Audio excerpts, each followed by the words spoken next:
کون کہہ رہا ہے کہ تو واپس نہیں کرے گا؟ تجھے تو واپس کرنا ہی ہے۔ اگر اس دنیا میں واپس نہیں کرے گا تو قیامت کے دن تو تجھے واپس ضرور کرنا ہے، تو اس کے بغیر نہیں رہ پائے گا۔ لیکن تیری یہ بدتمیزی اور تیرے یہ الفاظ اس کے دل پر جو تیر کی طرح چبھ رہے ہیں، اس کا بھی تجھے قیامت میں حساب دینا پڑے گا۔ حضرت امام اعظم ابو حنیفہ رحمۃ اللہ علیہ نے ایک مجوسی کو، آگ کے پجاری کو انہوں نے قرض دیا تھا۔ آج مسلمان کو قرض نہیں دیتا۔ امام اعظم نے ایک مجوسی کو، آگ کے پجاری کو قرض دیا تھا۔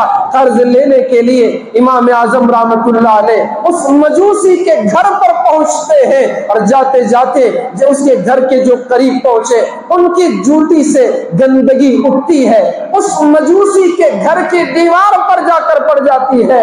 امام صاحب پریشان ہو جاتے ہیں، یہ کوئی معمولی امام نہیں ہے، یہ تو وہ امام ہے جن کے شاگرد امام ابو یوسف ہیں، جن کے شاگرد امام محمد ہیں، جن کے بڑے بڑے شاگردوں کی بڑی بڑی دینی ملی کتابیں اور خدمتیں موجود ہیں، اور ان کو دیکھ کر آج کے عالم بھی آپ کو مسئلہ بتاتے ہیں۔ ہم کوئی مسئلہ اپنی طرف سے، اپنی حیثیت سے، اپنی صلاحیت سے نہیں بتاتے، جو کچھ ان بزرگوں نے کیا ہے اس کو دیکھ کر ہم آپ کو مسائل بتاتے ہیں۔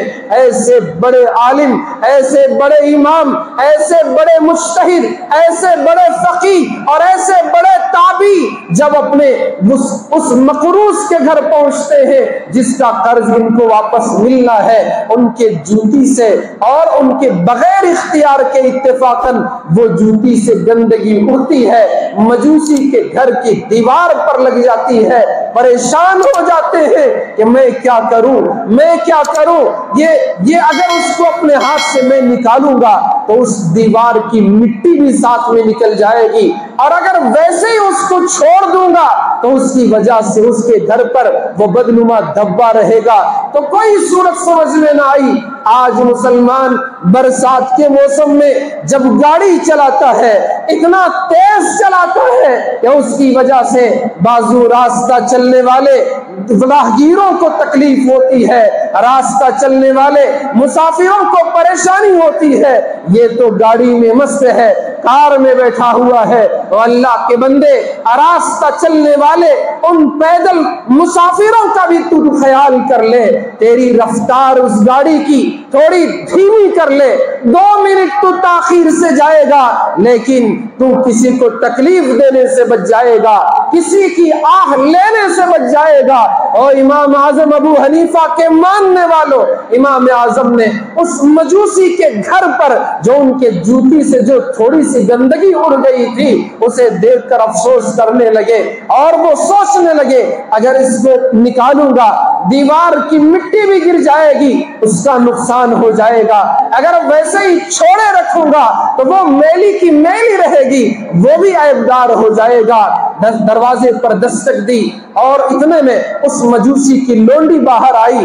امام صاحب نے کہا کہ جاؤ میں آپ کے آقا کو بلا کر لے آؤ، تو اتنے میں وہ ڈر کے پریشانی کے عالم میں آیا، کیونکہ وہ قرض امام صاحب کو دینا تھا۔ وہ یہ سوچ رہا تھا شاید امام صاحب قرض مانگنے آئے ہیں، اب میں کیا کروں، ابھی تو وہ اس کو نہیں دے سکتا، میرے پاس سہولت ہے نہیں، کیا کیا جائے۔ وہ آتے ہی فوراً منت سماجت کرنے لگا، امام صاحب اور تھوڑی سی مہلت دے دیں، اور بھی مجھے وقت چاہیے، میں آپ کا قرضہ واپس کر دوں گا۔ او قرض لینے والوں، اگر تمہارا قرض لینے واپس وصول کرنے کے لیے آپ کا قرض خواہ آئے گا تو ہمارا حال اس کے ساتھ کیا ہے، ہم اس کے ساتھ طوفان بدتمیزی بپا کرتے ہیں، ہماری زبان کا کہ الفاظ بدل جاتے ہیں، پیشانی پر بل پڑ جاتے ہیں، چہرے کے تیور بدل جاتے ہیں، اور ببانگے دخل ہم کہتے ہیں کیا جی تمہارا مال ہم ڈبا دیں گے، ہم کھا لیں گے، ہم تمہارا مال کی کوئی ضرورت نہیں، ہم تو اسے واپس کر دیں گے۔ کون کہہ رہا ہے کہ تو واپس نہیں کرے گا؟ تجھے تو واپس کرنا ہی ہے، اگر اس دنیا میں واپس نہیں کرے گا تو قیامت کے دن تو تجھے واپس ضرور کرنا ہے، تو اس کے بغیر نہیں رہ پائے گا۔ لیکن تیری یہ بدتمیزی اور تیرے یہ الفاظ اس کے دل پر جو تیر کی طرح چبھ رہے ہیں، اس کا بھی تجھے قیامت میں حساب دینا پڑے گا۔ اس کا بھی تجھے بدلہ چکانا پڑے گا۔ امام اعظم ابو حنیفہ سے اس مجوسی نے، آگ کے پجاری نے منت سماجت کی کہ حضرت میں آپ کا قرضہ واپس کر دوں گا۔ امام صاحب نے فرمایا قرضے کی بات رہنے دے، پہلے میں جو پریشان ہوں اس کا حل تو تلاش کر لیا جائے۔ میں آ رہا تھا، تیرے گھر کے قریب جو پہنچا، جو کیچڑ گندگی یہاں تھی میرے جوتی کو لگ کر وہ تیرے دیوار پر اڑ گئی ہے، میں پریشان ہوں، بتا کہ اس کو نکالا کیسے کیا جائے، کیسے اس کو صاف کیا جائے؟ اگر کھرچوں گا مٹی گر جائے گی، چھوڑ دوں گا دیوار گندی رہے گی، بتاؤ اسے میں کیا کروں؟ تیرے گھر کی گندگی کو کیسے صاف کروں؟ اور مان جائے امام اعظم ابو حنیفہ رحمت اللہ علیہ کی اس وہ گندگی اور تکلیف نہ دینے کے جو جذبہ تھا اور ایمان والوں کی جو اونچی شان تھی اس کا جو انہوں نے مظاہرہ کیا، قربان جائیں ہمارے ماں باپ ان پر قربان ہو جائیں۔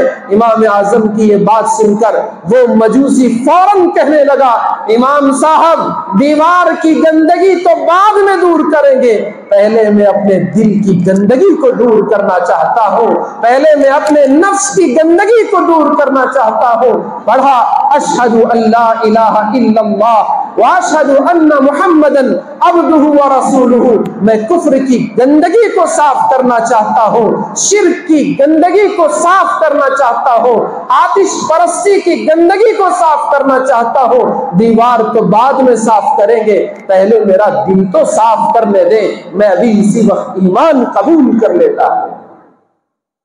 یہ ہے اللہ والوں کے طرز عمل کو دیکھے تو خدا یاد آ جائے، یہ ہے اللہ والوں کے چلنے کو دیکھو تو خدا یاد آ جائے، کفر سے توبہ کی توفیق نصیب ہو جائے، شرک سے بچنے کی توفیق نصیب ہو جائے۔